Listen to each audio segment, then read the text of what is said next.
ओम ब्रह्मदक्षि अश्वी देवेशि भरद्वाजे पुनर्वसु हुताशवेशि चरक प्रभृतिभ्यो नमो नमः। पातंजल महाभाष्य चरक प्रति संस्कृते मनोवाक्काय दोषाणाम हरते अहिपतये नमः। सभी ऋषि मुनियों और गुरुजनों का वंदन करते हुए अपनी आज की क्लास हम स्टार्ट करेंगे। लास्ट क्लास में हमने जो स्वस्थ चतुष्क है उसके बारे में पढ़ा था और उसके जो 3 अध्याय हैं, मात्रा शीति अध्याय, तस्य शीति अध्याय, नावेग धारणी अध्याय और इंद्रिय उपक्रमणी अध्याय। इसमें से हम लोग नावेग धारणी अध्याय में किन किन चीज़ों का वर्णन मिला है ये हम देख चुके हैं। आज हम देखेंगे स्वस्थ चतुष्क का जो चौथा अध्याय है, इंद्रिय उपक्रमणी अध्याय, उसमें क्या क्या चीज़ें आई हुई हैं, क्यों उन्होंने सबसे लास्ट में इंद्रिय उपक्रमणी अध्याय का वर्णन करा हुआ है। ठीक है, तो इसके लिए जो है आप लोग टीका प्रेफर कर सकते हैं। मैं अगर स्क्रीन शेयर करती हूँ तो इसमें रिकॉर्डिंग होने में प्रॉब्लम आती है, इसीलिए मैं स्क्रीन जो है शेयर कर नहीं रही हूँ। आप लोग अपनी बुक में ही गो थ्रू कर सकते हैं, या फिर जब मैं यूट्यूब पे वीडियो अपलोड करूँगी तो मैं कुछ पिक्चर्स के साथ उसे समझाने की कोशिश करूँगी। तो आज हम देखेंगे इंद्रिय उपक्रमणी अध्याय। अब नावेग धारणी के बाद हमने इंद्रिय उपक्रमणी अध्याय क्यों वर्णन करा है, इसके लिए हम देखेंगे इसकी टीका। तो जब हम इसकी टीका देखते हैं तो उसमें हमें ये देखने को मिलता है, वो हमें क्या बताते हैं कि इसके बाद हम इंद्रिय उपक्रमणी का वर्णन इसलिए कर रहे हैं क्योंकि अगर आपको याद हो तो रोगों के जो त्रिविध हेतु बोले गए हैं फर्स्ट चैप्टर में, सूत्री स्थान का अगर हम पहला अध्याय देखें तो उसमें रोगों के त्रिविध हेतु बताए गए हैं। उसमें से एक हेतु जो है वो है हमारा इंद्रियों का अयोग होना, अतियोग होना या फिर मिथ्या योग होना।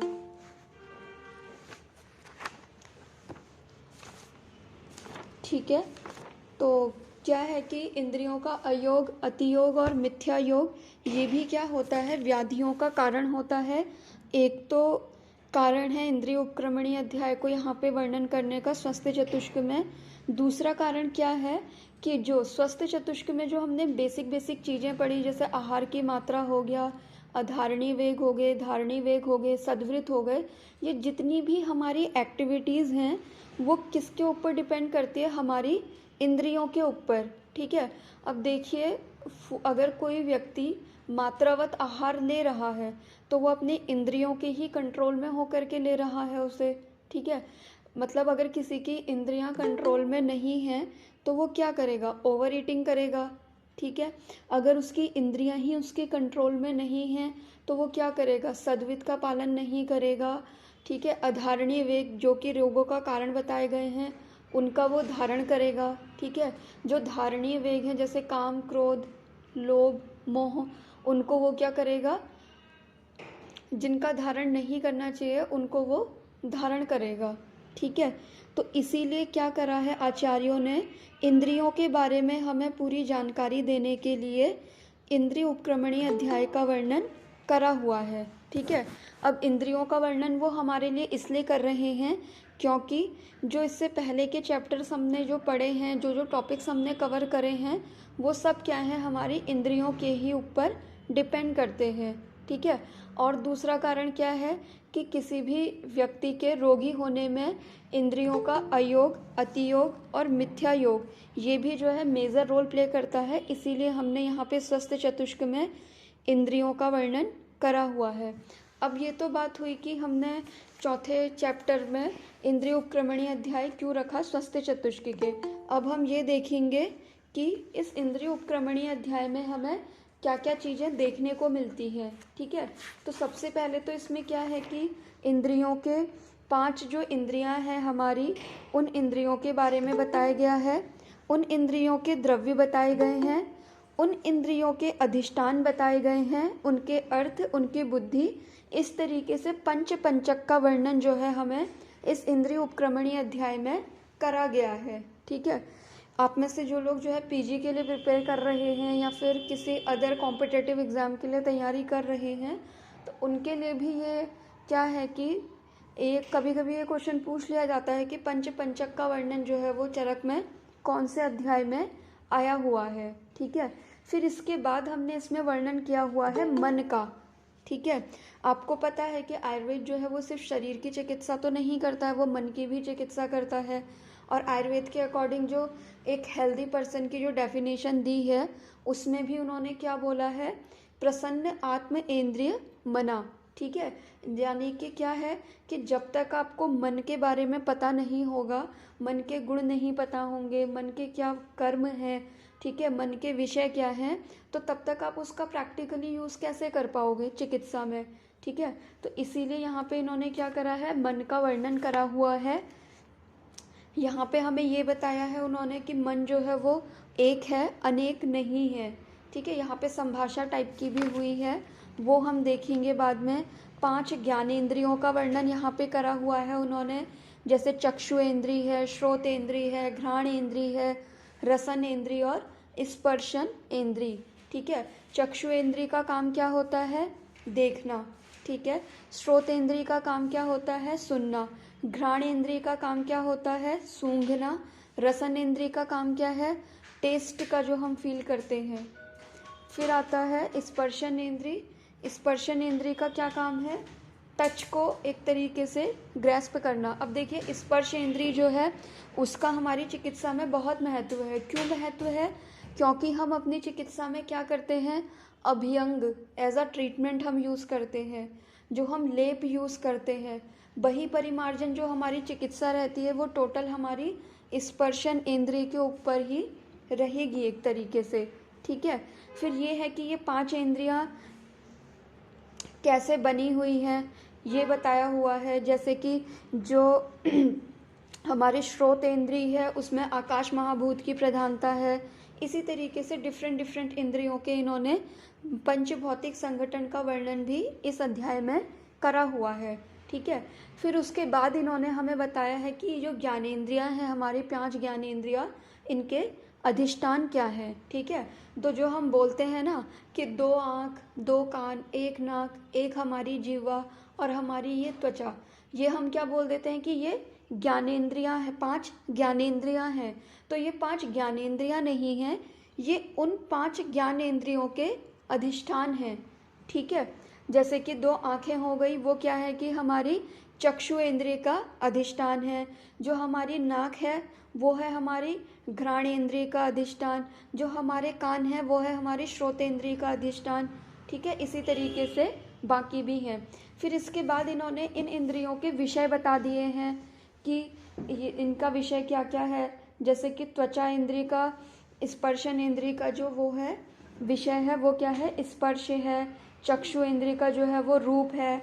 ठीक है, ये सारी चीज़ें हम बाद में देखेंगे, अभी से हम एक सुपरफिशियल वो ले रहे हैं, आइडिया ले रहे हैं। इसके बाद देखिए इसी चैप्टर में हमें किसका वर्णन मिला है, अध्यात्म द्रव्य गुणों का वर्णन मिला है। जैसे हम पढ़ते हैं ना पदार्थ विज्ञान, हम फर्स्ट ईयर में पढ़ते हैं। ठीक है, तो उसमें हम डिफरेंट तरीके के गुणों के बारे में पढ़ते हैं कि इतने आध्यात्मिक गुण होते हैं, फिर ये गुरु आदि गुण 20 होते हैं। ठीक है, तो यहाँ पे जो अध्यात्म गुण हैं उनका पूरा जो एलोबरेट करा हुआ है उसका वर्णन आया है हमारे यहाँ पे इंद्रिय उपक्रमणी अध्याय में। ठीक है, फिर उसके बाद इंद्रियों के बारे में, उनका अतियोग, इन सब का संयोग, अगर इनका अयोग हो जाएगा, अतियोग हो जाएगा तो क्या क्या चीज़ें होंगी, उन सब का वर्णन करने के बाद इन्होंने वर्णन करा है सद्वृत्त का। ठीक है, अब देखिए सद्वृत्त का वर्णन क्यों इन्होंने करा है, क्योंकि अगर आप सद्वृत्त के बारे में पढ़ेंगे तो इसमें इन्होंने हमें बेसिक एटिकेट्स बताए हैं कि हमें सत्य बोलना चाहिए, हमें मलमूत्र के वेगों को रोक करके नहीं रखना चाहिए। ठीक है, सद्वृत्त का पालन करने से होता क्या है, अर्थद्वय की प्राप्ति होती है। अर्थद्वय में आता क्या क्या है हमारा, एक तो क्या होता है अगर हम सद्वृत्त का पालन करते हैं तो हमें आरोग्य की प्राप्ति होती है। दूसरा क्या होता है, हम अपनी इंद्रियों पे विजय प्राप्त कर सकते हैं। ठीक है, अब देखिए कि लोग बीमार क्यों हैं, क्योंकि वो अपनी इंद्रियों पे कंट्रोल नहीं कर पा रहे हैं। ठीक है, अब जैसे अगर हम आज के कंटेक्स्ट में देखें तो लोग क्या है सोशल मीडिया का वो इतना ज़्यादा यूज़ कर रहे हैं, एक तरीके से क्या है, अपनी इंद्रियों पे उनका कंट्रोल नहीं है ना। बार बार होता क्या है, व्हाट्सअप खोल करके देखेंगे, इंस्टाग्राम खोल के देखेंगे, यूट्यूब खोल के देखेंगे, ठीक है। तो ये सारी चीज़ें क्या हैं कि अगर हम सद्वृत्त का पालन करेंगे तो इससे क्या होगा, हमें हमारी इंद्रियों में कंट्रोल होगा। अब आप ये सोचिए कि आपने अपना पूरा एक शेड्यूल तैयार करा, ठीक है। मान लीजिए आपने ये सोचा सुबह उठ करके कि आज जो है मैं अपने इतने इतने चैप्टर कंप्लीट करूँगा या करूँगी, लेकिन हुआ क्या, बीच में ही आपने थोड़ा सा टाइम पास करने के लिए फ़ोन निकाला, उसमें आपने एक छोटी सी रील देखी, ठीक है। आपने एक छोटी सी रील देखी थी अपने माइंड को रिफ़्रेश करने के लिए। तो वो रील क्या हुआ, एक ख़त्म हुई, फिर दूसरी आई, फिर तीसरी आई, फिर चौथी आई, पांचवी आई, ऐसे करते करते करते करते आपने क्या करा, 24 घंटे में से अपने 1 या 2 घंटे उस रील को ही देखने में बिता दिए। तो ये क्या है, हमारा अपनी इंद्रियों पे कंट्रोल ही तो नहीं है कि हम जिस चीज़ को हम सिर्फ 5 मिनट के लिए करने गए थे कि चलो 5 मिनट के लिए अपना मूड रिफ़्रेश करके आ जाते हैं एक छोटी सी रील देख करके, उसमें हमने क्या करा, 2-3 घंटे वेस्ट कर दिए। वही 2-3 घंटे अगर हमने बुक्स को दे दिए होते तो क्या होता, हमारी नॉलेज इनहेंस होती ना उससे। तो ये सब क्या है कि आजकल के टाइम पे जितने भी लोग हैं उनका अपनी इंद्रियों पे कंट्रोल ही नहीं है। तो अगर हम सद्वृत्त का पालन करते हैं तो उससे क्या होता है, इंद्रियों पे हमें विजय मिलती है, यानी कि हम अपनी इंद्रियों को कंट्रोल वे में यूज़ कर सकते हैं। जैसे योगी वगैरह होते हैं ना कि वो हर चीज़ का लिमिटेड ही यूज़ करते हैं, फिर चाहे वो फूड इनटेक हो या फिर कोई और चीज़ हो, वो किसी भी चीज़ की अति नहीं करते हैं, ठीक है। तो इसीलिए हमें इस चैप्टर में क्या करा है, सद्वृत्त का वर्णन दिया है। क्यों दिया है, क्योंकि सद्वृत्त पालन करने से क्या होता है, आरोग्य की प्राप्ति होती है।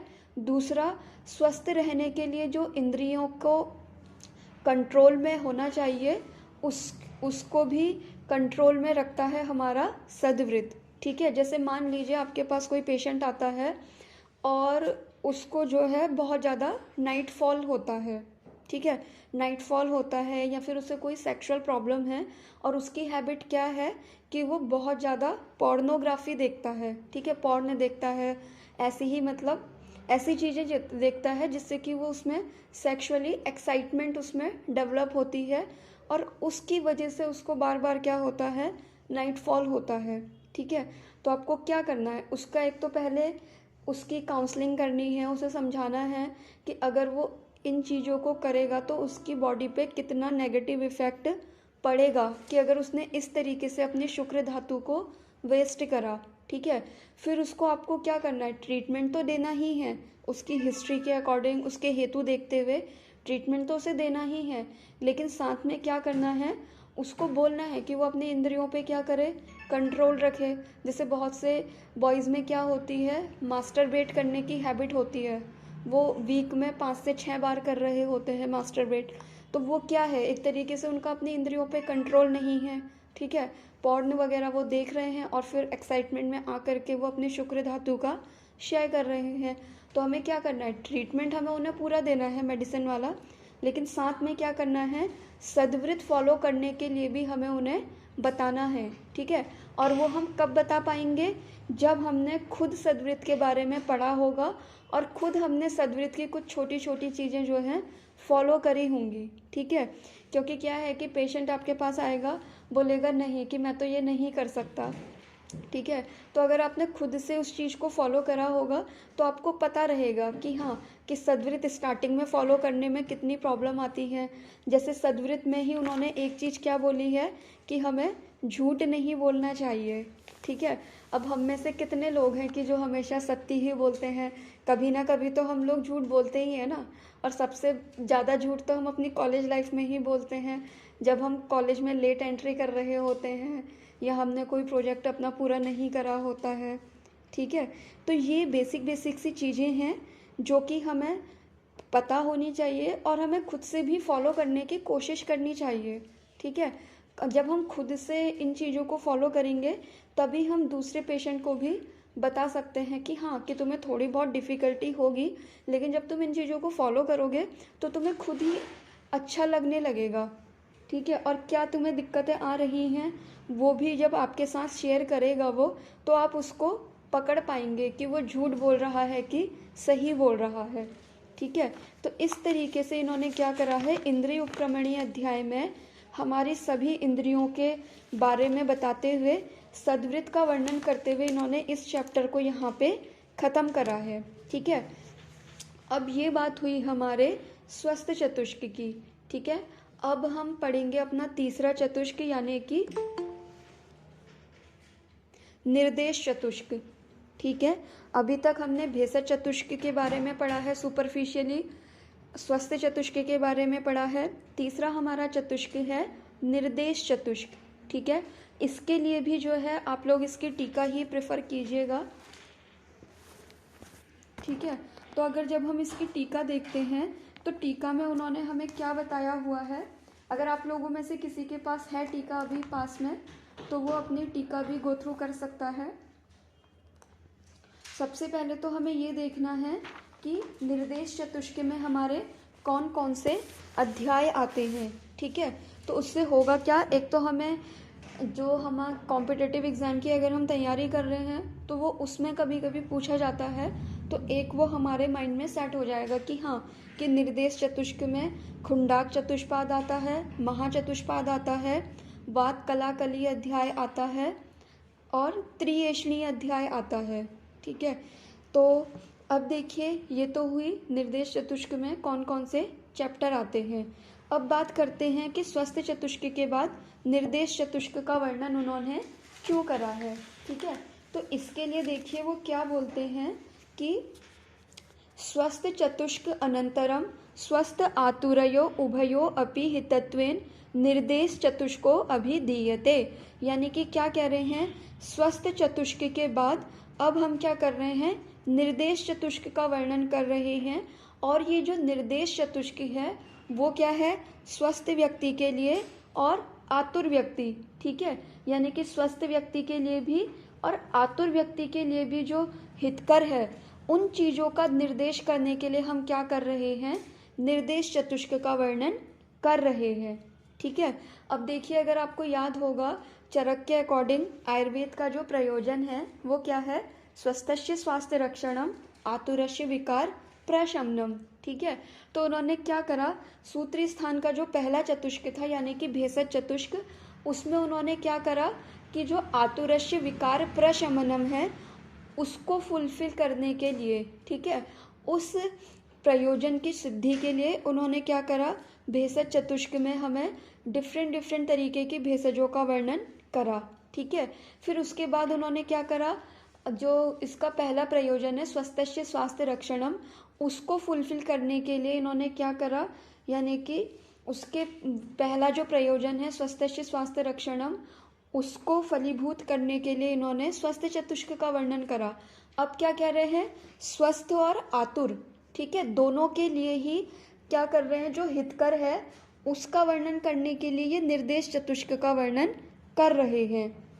ठीक है, अब जैसे हमने देखा पहले कि निर्देश चतुष्क में हमारे टोटल 4 चैप्टर आते हैं, तो सबसे पहला जो चैप्टर है वो हमारा है खुंडाक चतुष्पाद अध्याय। ठीक है, तो अगर हम खुंडाक चतुष्पाद अध्याय की बात करें तो इसमें हमें क्या बताया है, चिकित्सा के जो चतुष्पाद हैं, ठीक है, यानी कि चिकित्सा करने के लिए हमें 4 लोगों की ज़रूरत पड़ती है। ठीक है, कोई इंसान बीमार है, ठीक है, तो हमें क्या है कि उसको ठीक करने के लिए 4 लोगों की 4 की ज़रूरत पड़ेगी। सबसे पहला आता है चिकित्सक, दूसरा आता है द्रव्य, ठीक है, भिषक द्रव्याणि उपस्थाता रोगी पाद चतुष्टयम। ठीक है, यानी कि क्या कह रहे हैं, सबसे पहले चिकित्सा करने के लिए कौन होना चाहिए, फर्स्ट जो होता है वो होता है वैद्य, सेकंड नंबर पे होता है द्रव्य, ठीक है, भिषक द्रव्याणि उपस्थाता, तीसरे नंबर पे कौन आता है, उपस्थाता यानी कि परिचारक, परिचायक।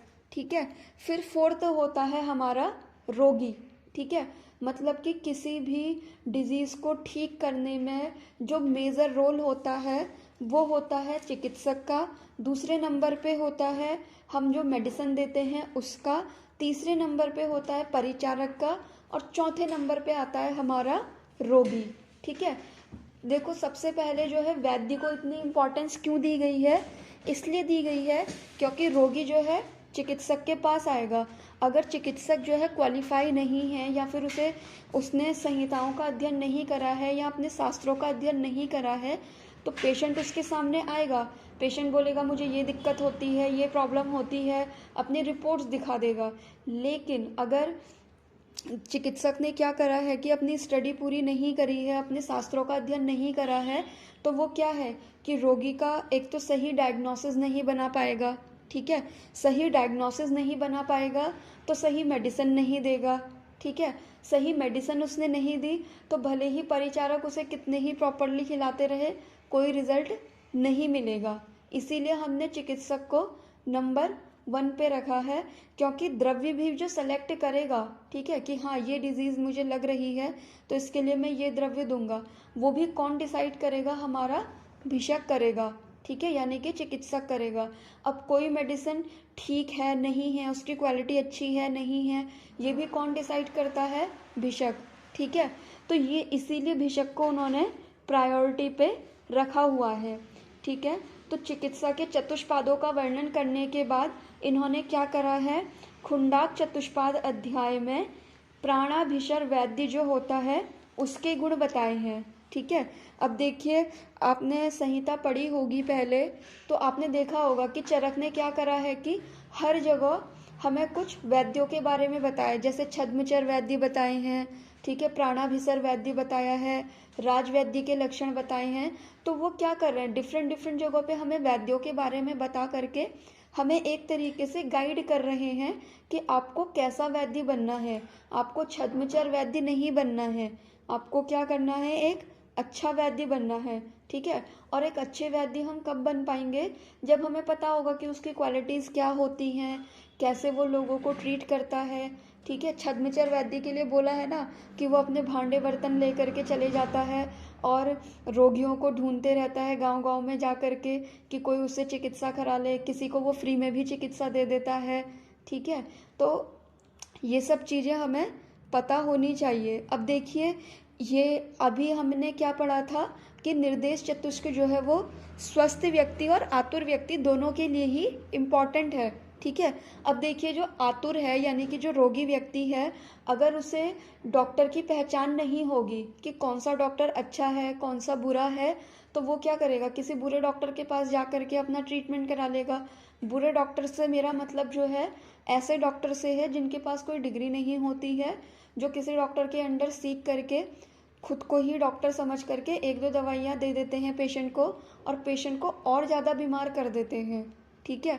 उनसे मेरा मतलब है यहाँ पे बुरे डॉक्टरों से, ना तो मेरा मतलब यहाँ पे किसी दूसरी पैथी के डॉक्टर से है, ना हमारी ही पैथी के डॉक्टर से है। मेरा मतलब सिर्फ उन डॉक्टर से है जिनके पास ना डिग्री होती है, जिनको ना नॉलेज होती है, जिनको मतलब कुछ आता नहीं है, वो बस 1-2 चीज़ें उन्होंने पढ़ी इधर उधर से कहीं से और पेशेंट को वो धड़ल्ले से वो चीज़ें जो है प्रिस्क्राइब करते हैं, ठीक है, कि आपका वेट बढ़ रहा है तो वेट लॉस करने के लिए आप ये कर लीजिए, ठीक है, अगर आपका वेट नहीं बढ़ता है तो आप ये खा लीजिए वो खा लीजिए। उस तरीके के डॉक्टर्स की यहाँ पे बात हो रही है, ठीक है। तो आचार्यों ने क्या करा है, हमें हर वैद्य के गुण बताए हैं ताकि हम अपने अंदर क्या कर सकें, इम्प्रूवमेंट कर सकें और हम एक ऐसे वैद्य बने जो कि रोगी के धन का हरण नहीं करता है बल्कि उसे एक अच्छा स्वास्थ्य, उत्तम स्वास्थ्य देता है, ठीक है। धन के हरण से मेरा मतलब ये है कि जितना आपका होता है उतना तो आप लेंगे ही, लेकिन ये है कि बेफालतू उससे पैसे नहीं लेता है, ठीक है। जैसे होता है ना, जो छद्मचर होते हैं वो लोग क्या करते हैं, पेशेंट से पैसे ही तो लेते रहते हैं और ठीक उन्हें हो करके देते नहीं हैं। तो उस तरीके का वर्णन इन्होंने यहाँ पे करा हुआ है। फिर इन्होंने हमें क्या बताया है, वैद्य के 6 गुण बताए हैं, उसकी 4 वृत्तियाँ बताई हैं। इसके अलावा इन्होंने हमें यहाँ पे क्या बताया है, इन्होंने हमें 3 ऐसी चीज़ें बताई हैं जो कि पात्र की अपेक्षा करती है। शस्त्र हो गया, शास्त्र हो गया और जल हो गया, ठीक है। तो आप हमारी संहिताओं की ब्यूटी देखिए कि वो हमें डिफरेंट तरीके से हमें अच्छी तरीके से समझ आ जाए, उसके लिए हमें अलग अलग तरीके के एग्जाम्पल देते रहते हैं, ठीक है। अब देखिए, उन्होंने क्या बोला कि शस्त्र, शास्त्र और जल, ये 3 चीज़ें ऐसी हैं जो कि क्या करती हैं, पात्र की अपेक्षा रखती है, यानी कि जिस पात्र में आप इन्हें डालेंगे उसकी तरह ये हो जाएंगी। अब जैसे सबसे पहले हम बात करें शस्त्र की, ठीक है। शस्त्र में अगर हम सिंपल बात करें, छुरिका बोलते हैं। छुरी का संस्कृत टर्म होता है चाकू के लिए, ठीक है। तो छुरिका की अगर हम बात करें तो वो छुरिका जो होती है किचन में जब वो होती है तो वो आती है सब्जी काटने के काम, ठीक है। यानी कि एक गृहिणी, एक हाउसवाइफ जो है वो क्या कर रही है, उसका यूज़ कर रही है सब्जियां काटने में, ठीक है। तो ये क्या है, एक तरीके से शस्त्र है। पात्र की अपेक्षा वो कैसे रखता है उस चीज़ को आप समझने की कोशिश कीजिएगा एग्जाम्पल के थ्रू, ठीक है। छुरिका है, शस्त्र है, गृहिणी उसका यूज़ करती है किचन में सब्जी काटने के लिए, पात्र की अपेक्षा रही, ठीक है। फिर दूसरा आता है चोर, डाकू, मवाली। उसी के पास वो छुरिका जाती है, वो इसका यूज़ करता है लोगों की गर्दन काटने के लिए, ठीक है, लोगों की हत्याएं करने के लिए। शस्त्र वही है, बस क्या हुआ, पात्र बदल गया। पहले था पात्र गृहिणी, दूसरा पात्र कौन आ गया, डाकू, मवाली, ठीक है। तो ये तो बात हुई हमारी शस्त्र की। अब इसी तरीके से बात करते हैं शास्त्र की। शास्त्र में बात करते हैं, कोई नहीं, हम अपना ही शास्त्र लेते हैं, आयुर्वेद शास्त्र, ठीक है।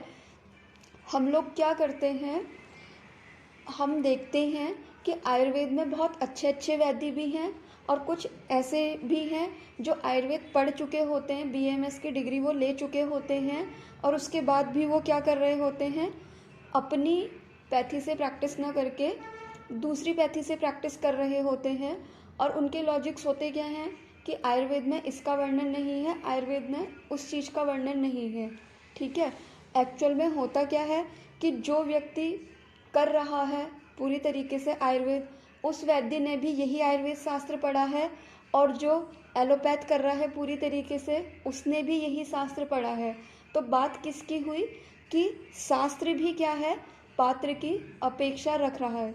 अब पात्र की अपेक्षा को आप कैसे समझ सकते हैं, कुछ लोग हैं जो आयुर्वेद को आयुर्वेद की तरह पढ़ते हैं, ठीक है, उसमें मिक्सिंग नहीं करते हैं। वो ये नहीं करते कि Agni is equal to digestive fire, ठीक है, या फिर वो ये नहीं करते कि रक्त धातु इज इक्वल टू ब्लड, ठीक है, रस धातु इज इक्वल टू प्लाज्मा। वो इस तरीके का कंपैरिजन नहीं करते हैं, ठीक है। कुछ क्या होते हैं कि जो ऐसा कंपैरिजन करते हुए चल रहे होते हैं कि यार रक्त धातु यानी कि ब्लड, रस यानी कि प्लाज्मा। तो जो इस तरीके से करते कंपैरेटिव स्टडी करते हुए पढ़ता है उसको शास्त्र समझ में आ ही नहीं सकता है, ठीक है। क्यों नहीं आ सकता है, क्योंकि एलोपैथ साइंस के अपने प्रिंसिपल हैं, हमारे शास्त्र के अपने प्रिंसिपल हैं। जब आप बेसिक आयुर्वेद पढ़ने स्टार्ट करेंगे तो आपको पता चलेगा कि उसके अकॉर्डिंग बॉडी की फिजियोलॉजी, एनाटॉमी सब अलग है, ठीक है। और एलोपैथ के अकॉर्डिंग ह्यूमन बॉडी की फिजियोलॉजी, एनाटॉमी सब अलग है। तो अगर आप क्या करेंगे, दोनों शास्त्रों को मिक्सअप करने का काम करेंगे तो आप फंस जाएंगे, ठीक है। तो इस तरीके से क्या है कि शास्त्र भी जो है वो क्या है, पात्र की अपेक्षा रखता है। ये तो सिंपल बात हुई आयुर्वेद शास्त्र की। अगर हम दूसरे शास्त्र की और बात करें, जैसे कि अगर हम बात करें योग शास्त्र की, ठीक है, आजकल हो क्या रहा है, जो लोग योगा ट्रेनर हैं या फिर जो लोग योग पढ़े हुए हैं वो क्या कर रहे हैं, वो सब लोगों को सारी एडवाइस दे रहे हैं, सिर्फ वो योग के बारे में नहीं बता रहे हैं। आप देखेंगे कि बहुत से योगा ट्रेनर जो हैं वो आधे नहीं, आधे कम, फुल वो क्या है कि एक तरीके से आयुर्वेदा फिजिशियन बन के वो लोग घूम रहे होते हैं, ठीक है। तो वो भी क्या है कि अपने शास्त्र को ना पढ़ के दूसरे के शास्त्र में वो कर रहे हैं, ठीक है। मैं ये नहीं कह रही हूँ कि हमें दूसरे का शास्त्र नहीं पढ़ना है, पढ़ना हमें सब कुछ है, क्योंकि ज्ञान हमारा कभी भी वेस्ट नहीं जाता है, ठीक है। मैं आपसे ये नहीं कहूँगी कि मैं एलोपैथ नहीं पढ़ती हूँ, मैं पढ़ती हूँ एलोपैथ भी, लेकिन बहुत कम पढ़ती हूँ, ठीक है, क्योंकि मुझे उसमें इंटरेस्ट नहीं आता है तो मैं उसे कम पढ़ती हूँ, लेकिन पढ़ती ज़रूर हूँ क्योंकि नॉलेज कभी भी वेस्ट नहीं जाती है, ठीक है। लेकिन क्या है, पढ़ने का भी एक तरीका है कि आपको मिक्सअप नहीं करनी है चीज़ें। जब आप आयुर्वेद पढ़ रहे हैं तो आयुर्वेद की तरह से ही उसे पढ़िए। ये नहीं कि आप यहाँ रस धातु पढ़ रहे हैं और उधर आप दूसरी जगह उठा करके प्लाज्मा के कंपोजिशन पढ़ रहे हैं, यहाँ आपने पढ़ा प्रमेय के बारे में और वहाँ आपके दिमाग में चल रहा है अच्छा डायबिटीज़ में ये होता है, ब्लड शुगर ये चले जाता है। तो आपको ये नहीं करना है। जब आप प्रमेय पढ़ रहे हैं तो प्रमेय की तरह से ही सोचिए, उसमें आप डायबिटीज़ को घुसाने की कोशिश मत कीजिए, क्योंकि जब आप पढ़ेंगे तो डायबिटीज़ और प्रमेय दोनों चीज़ें क्या हैं कि बहुत ज़्यादा अलग हैं। ठीक है, तो यही मेरा कहने का मतलब है कि शास्त्र भी जो है वो क्या करता है, पात्र की अपेक्षा रखता है। क्योंकि देखिए यही शास्त्र पढ़ के बहुत से बड़े बड़े वैद्य हो चुके हैं जो कि पूरे विश्व में जिनका परचम है। ठीक है, और वही शास्त्र हम लोगों ने भी पढ़ा हुआ है। ठीक है, तो फॉल्ट क्या है कि हमने क्या करा है, मिक्सिंग करी है चीज़ों की। ठीक है, हम ये कर सकते हैं कि हाँ थोड़ी बहुत चीज़ें समझने के लिए हम मॉडर्न टर्मिनोलॉजी यूज़ कर सकते हैं, लेकिन ऐसा नहीं कि हम ये मान लें कि प्रमेय मतलब कि सिर्फ डायबिटीज़, या फिर कुष्ठ मतलब कि सिर्फ स्किन डिजीज़, राजक्षमा मतलब सिर्फ ट्यूबरकुलोसिस। ठीक है, जबकि आप देखेंगे कि बहुत सी पैथोलॉजी जो होंगी आपकी राजक्षमा के अंदर कवर अप हो रही होंगी। ठीक है, तो ये चीज़ हमें ध्यान रखनी है। फिर तीसरा इन्होंने बोला है जल। ठीक है, अब जल पात्र की अपेक्षा कैसे रखता है, आपने देखा होगा कि आयुर्वेद में बताया है कि घड़े का जो घड़ा होता है मिट्टी का, उसमें अगर हमने पानी रखा है तो उसके अलग गुण होते हैं।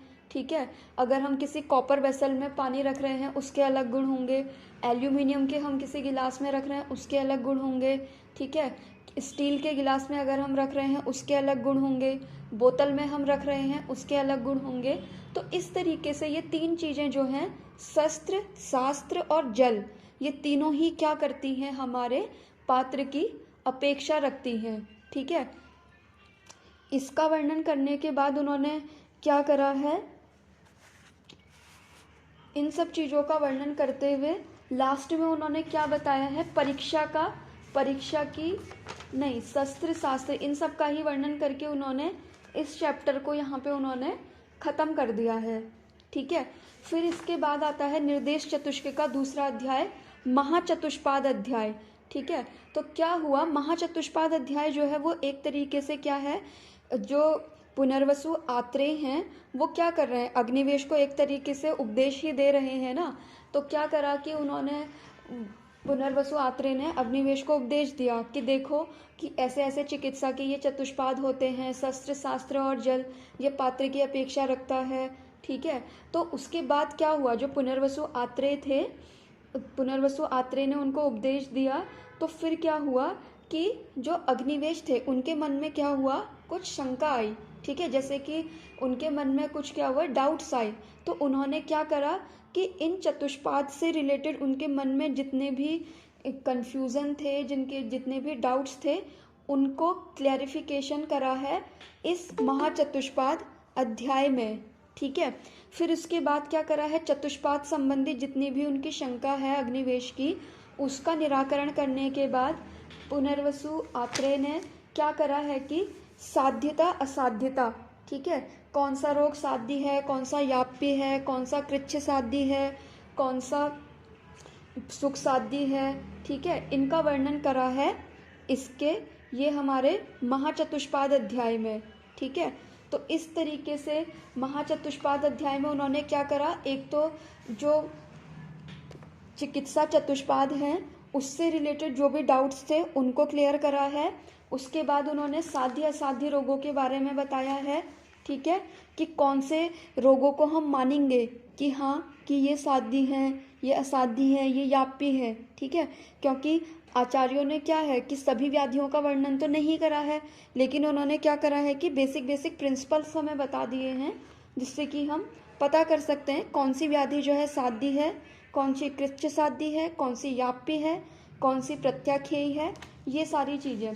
फिर इन सब का वर्णन करते हुए लास्ट में उन्होंने क्या करा है, एक श्लोक दिया है।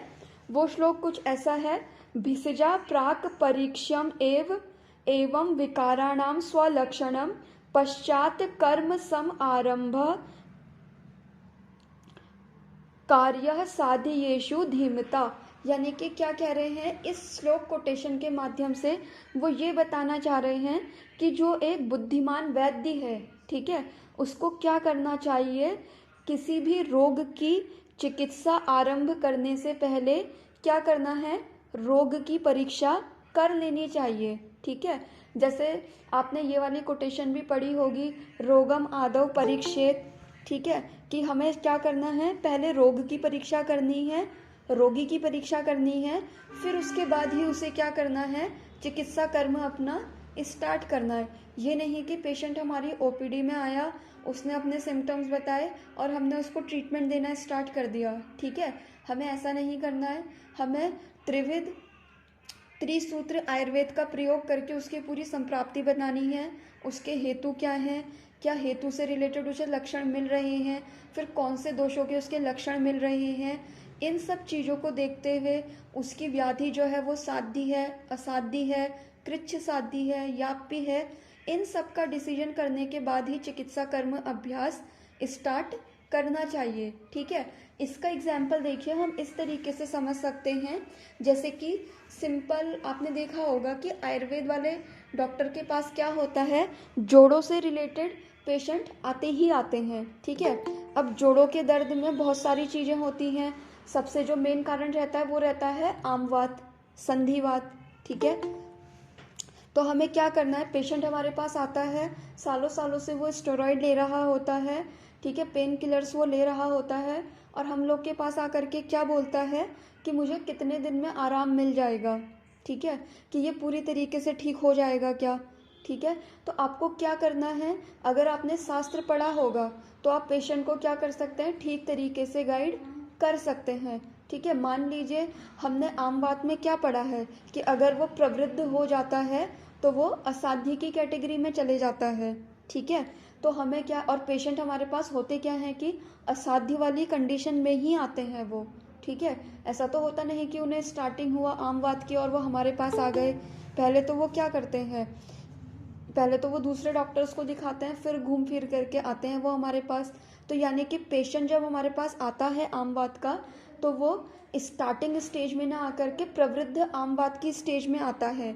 ठीक है, तो उस टाइम पे हमें क्या करना है, उसको एक प्रॉपर गाइड करना है। ठीक है, और उसको भी गाइड हम तब कर पाएंगे जब हमें खुद पता होगा कि उसकी जो ये बीमारी है वो साध्य है, याप्य है, कृच्छ साध्य है या फिर असाध्य है। ठीक है, इसीलिए आचार्यों ने क्या करा है, सूत्र स्थान में आपको सारे ऐसे सिद्धांतों का ही वर्णन करा है जो कि आपकी प्रैक्टिस में यूज होने वाले हैं। ठीक है, तो इस तरीके से इन्होंने क्या करा है, महाचतुष्पाद अध्याय की भी इन्होंने व्याख्या कर दी है। ठीक है, अभी सर का एक मैसेज आया है कि खुंडाक का मतलब क्या होता है। तो खुंडाक का मतलब ये है कि किसी चीज़ को शॉर्ट में बताना। ठीक है, जैसे चिकित्सा के जो चतुष्पाद हैं उनको उन्होंने शॉर्ट में बता दिया, आप उनको एलोबरेट करके उनको विस्तार से बता रहे हैं वो महाचतुष्पाद अध्याय में। इसी तरीके से आपने शारीर स्थान में भी देखा होगा, गर्भाव क्रांति और महागर्भाव क्रांति ऐसे करके 2 चैप्टर आए हुए हैं। तो एक में उन्होंने क्या करा, जो वो चीज़ें हैं, ठीक है, गर्भाव क्रांति से रिलेटेड जो चीज़ें हैं उनको शॉर्ट में बता दिया है, फिर उन्हीं चीज़ों को और अच्छे से एलोबरेट करके नेक्स्ट चैप्टर में उन्होंने बता दिया है। अब इसके बाद बात करते हैं निर्देश चतुष्क के तीसरे अध्याय त्रिएषणीय अध्याय की। ठीक है, तो त्रिएषणीय अध्याय के लिए भी कि निर्देश के बाद हमने त्रिएषणीय, ये निर्देश चतुष्क में हमने महाचतुष्पाद के बाद हमने सीधे त्रिएषणीय अध्याय ही क्यों दिया है, उसके लिए भी आप इसके टीका देखिएगा। मैं बुक से पढ़ रही हूँ, आप अपनी बुक गो थ्रू की